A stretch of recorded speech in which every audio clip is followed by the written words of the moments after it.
I want to commend firstly my friend and colleague Jennifer Whitmore for bringing forward this motion in relation to child poverty. I know it's an issue we all care deeply about and can hope to aspire to address in the lifetime of this Dáil, because we waited far, far too long. I also know that, and we're very conscious as we bring forward this motion, that behind every child who is suffering from poverty, and over 200,000 children are at risk, over 90,000 children living in consistent poverty, that behind every single one of those children there is a parent, and oftentimes a mother, who is inflicted by that exact same poverty, and in many occasions suffering and going without so that their child doesn't have to. And in my contribution here, I want to give voice to that somewhat. The consistently most vulnerable group of people in our state has been lone parents. We have a shocking figure where it's 50.1% of people in one-parent families where the child or children under the age of 18 are living in poverty. That's a sad, sad, sad indictment of our state. And sometimes you hear the word poverty, and I raise poverty constantly because I grew up in a constituency where it is surrounded by me, it impacted me, it made me in many ways kind of passionate about making these changes. But when you hear the word poverty, sometimes you actually forget what it means. Sometimes it just becomes across as a word and a statement, and you lose what that actually means for the person who's impacted by it. And I want to give voice to that if I can. There are indicators that were developed in 2007 to give an indication of what poverty actually means. I'm going to just talk through some of them. Poverty is a lack of 2 pairs of strong shoes. It's a lack of a warm, waterproof overcoat. It's an inability to eat a meal with meat, chicken, fish every second day. It's the capacity for a parent to not be able to go out and socialise with a friend. Poverty is all-encompassing. It isolates, it renders a person feeling hungry, it renders a person feeling cold. It is detrimental to the human condition, but I believe it's even more so than that. I think poverty, and conversations that I've had since I've got involved in politics or been working in the North Inner City community in the community development sector, I fundamentally believe that poverty impacts every one of our senses as human beings. You can smell poverty. You can taste poverty, you can touch poverty, you can feel it. Walking around canvassing, as all of us have done over the last year or the last 5 years, you can't help but knock at the door and you open her up and you're speaking to a person and they tell you about their poverty.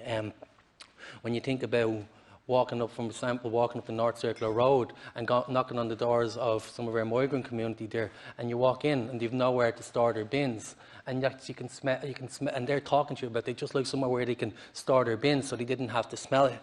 When you're talking about how poverty tastes, talking to families on low incomes and mothers on low incomes who have no alternative but to provide cheap, ready-made meals because, firstly, they can't afford a more nutritious variety, but then, secondly, food has to be cooked quickly because then they're running out to do their cleaning jobs or they're going to work.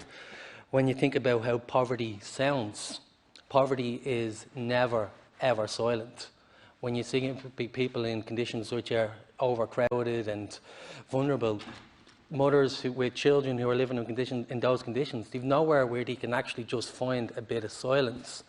I remember a heart-rending conversation I had with a mother who was in a hotel room. It was homeless and placed in a hotel accommodation, and she was telling me about having the indignity of being able to tuck her child into bed, but not actually being able to leave the room and watch the telly or find her own space to just be.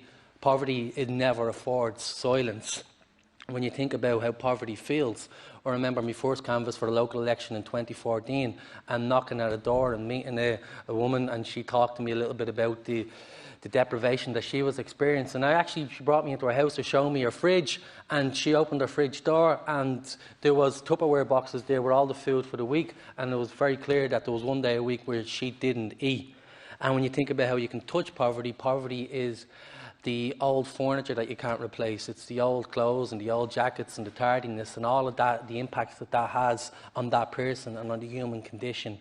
Poverty is detrimental, and we must endeavour to address that problem, because to not do so is enforcing a grotesque inhumanity on citizens within this state, and it's not a small number. It's not by any means a small number. Over 700,000 people are at risk of poverty, 100,000 people working and still experiencing poverty, 90,000 children. If this is not the great ambition of what we can achieve in the Dáil, then I really don't know what we're doing here.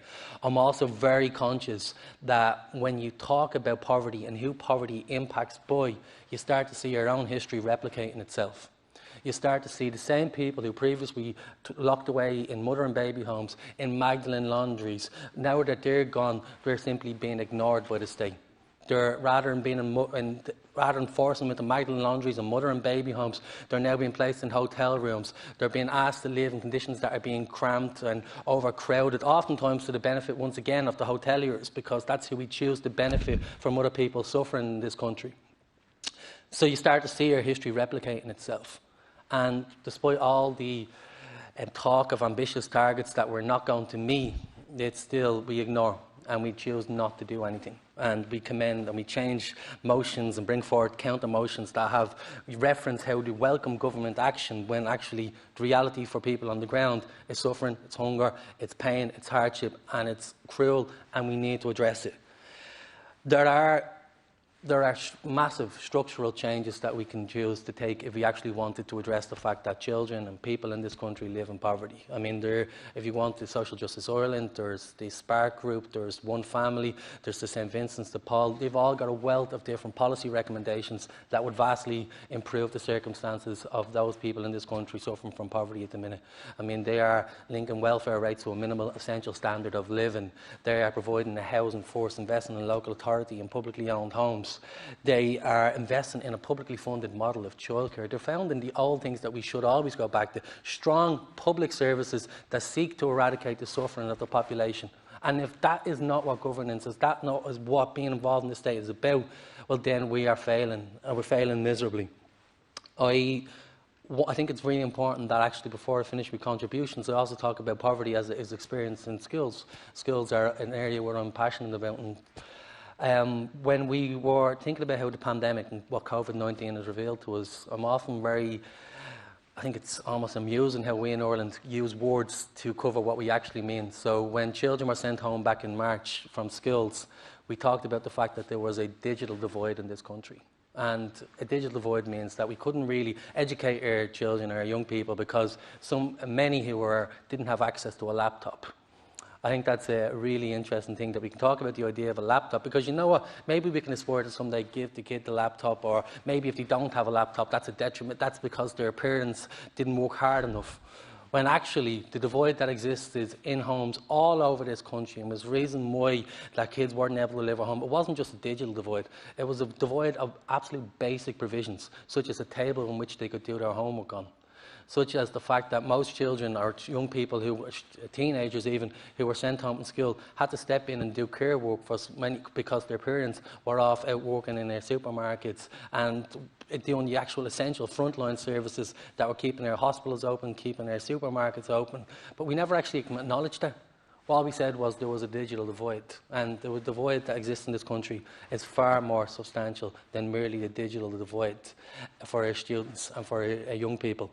So, Minister, I will finish on that. I will acknowledge, though, that poverty is never inevitable. Nobody chooses poverty, less alone a child, certainly not an adult certainly not a parent in terms of how they raise their children or bring them up in this Ireland. It can be addressed. It can be solved. We are a small nation. If we cannot address poverty of our own citizenship in a small little nation that's relatively wealthy, even now, well then, I think we need to up our ambition, because there is a lot of suffering out there. It can be alleviated with the right level of effort and consideration for who we are as a republic. Thank you.